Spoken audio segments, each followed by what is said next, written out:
I am probably super late to the party to talk about this, and I'm not going to go and make a detailed review because there are a lot of them on the entire internet, and I'm not going to. But I'm going to talk about it out of an Eastern European point of view. So hold on to your socks and get ready for me to be evil, evil, evil. First of all, the fact that Tamlin abducted Fairy was one of the best things that ever happened to this woman. Now, let's look at this from this perspective. She was the situationship or the booty call for a guy that was in a better economical situation than her family because her family didn't have two pennies to rub together or a pot to piss in. And she was just his booty call. They now and then hooked up. So it was a super situationship. Ew, like, why doing this to yourself? Second of all, her father didn't give a damn about her.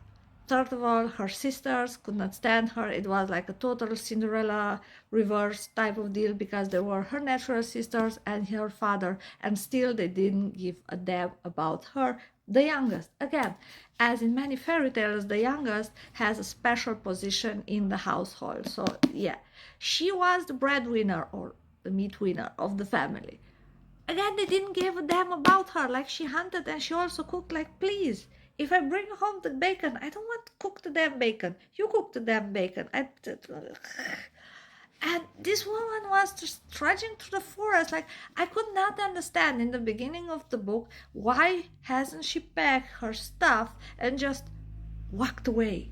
She had skills. She could have gotten somewhere another job opportunity, or she could just have left that place that was very close to the border to Fairyland that was dangerous. She was walking that forest like she was not like Katniss in District 12 where she had nowhere to go, even though the beginning is very, very, very similar. Like in the beginning, I was like, am I reading a version of Hunger Games, but with fairies in it? Because she was hunting, she was in the forest, blah, blah, blah. She had this guy that was a booty call, even though Katniss was pure and she never did anything with Gale. But Fairy did, so I was cool with the fact that Fairy was not a virgin, at least.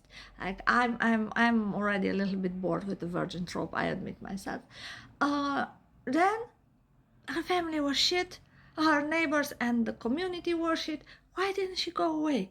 Then she killed that fey wolf thing and she took his hide. Okay, it was a wolf, he was in a forest, she was a huntress. Oh, shock. So she had no compassion. And when Tamlin came, this was the best thing that happened to that damn woman. Like, she just made millionaire match. What's your problem? Like, she would have been on dating sites forever to find a guy that was handsome, tall, extremely rich, acceptable company, cursed. How many women want this on a dating app? I want my man cursed. And he even had a nice best friend. So, I mean, if you got bored of the blonde, you can just switch to the redhead and see what happens because a little bit of redhead magic never hurt anyone. And then she is taken, like poor thing, she's taken against her will to Fairy, where she was waited on hand and foot. She had a new wardrobe, she didn't have to work, she didn't have to do anything to earn her keep. Just you can hang out and paint and learn to read if you want and whatever. Like she never told Tamlin that she wants to learn to read. Maybe he would have taught her. Maybe Alice, her fairy maid, would have taught her. So again, she was all the time passive aggressive, even though they didn't do anything horrible to her.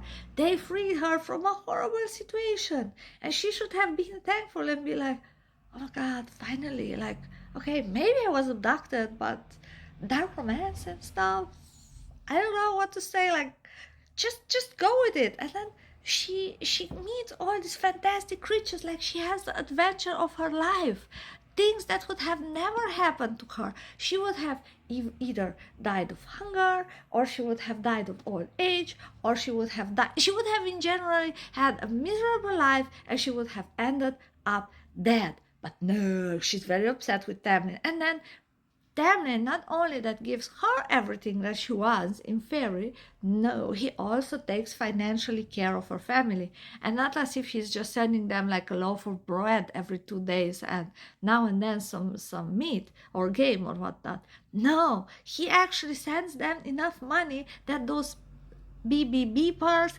can buy themselves a castle, a freaking castle, and she's still upset with him. Like, I love this book. I really loved it. I enjoyed reading it. But sometimes things about Ferris' attitude just got on my nerves. And yes, I hated Tamlin like all of you hated him at the end in the under the mountain where he didn't move his little pinky finger to do anything to help her because here he was a full asshole. Okay, he was already under the mountain.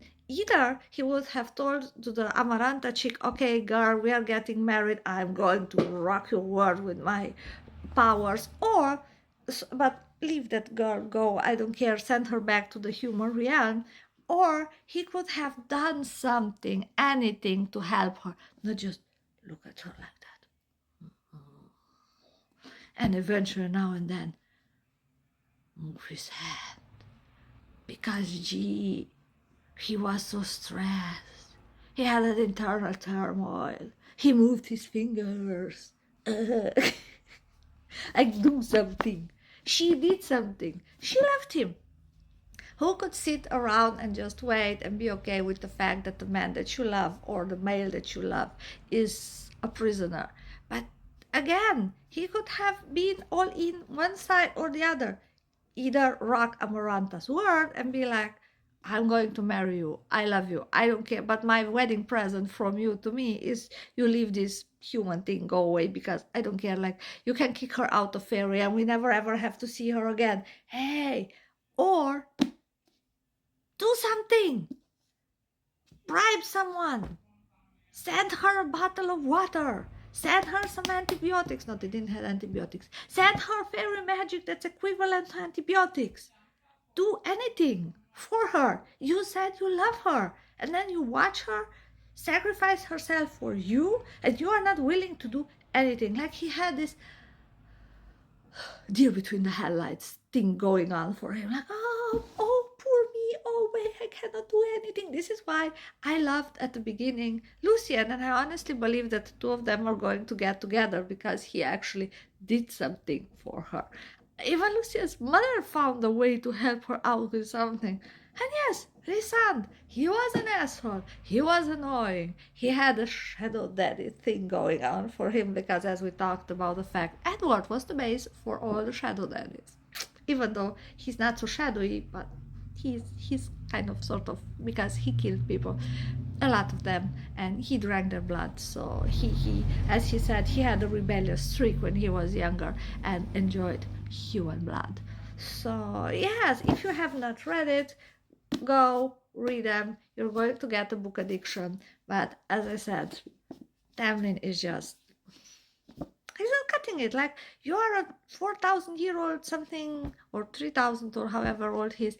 If we already talking thousands of years, he's an old dude, fairy, fae, male, high lord, whatever. Do something. Come up with something. If you say that this is the woman that you love, come up with something to freaking help her. Don't be such a passive-aggressive prick. This is it. So let me know what you think. Let me know if you read the series, and let me know who's your favorite, because yes, I admit I'm a Cassian girly. Have a great day. Ciao, ciao.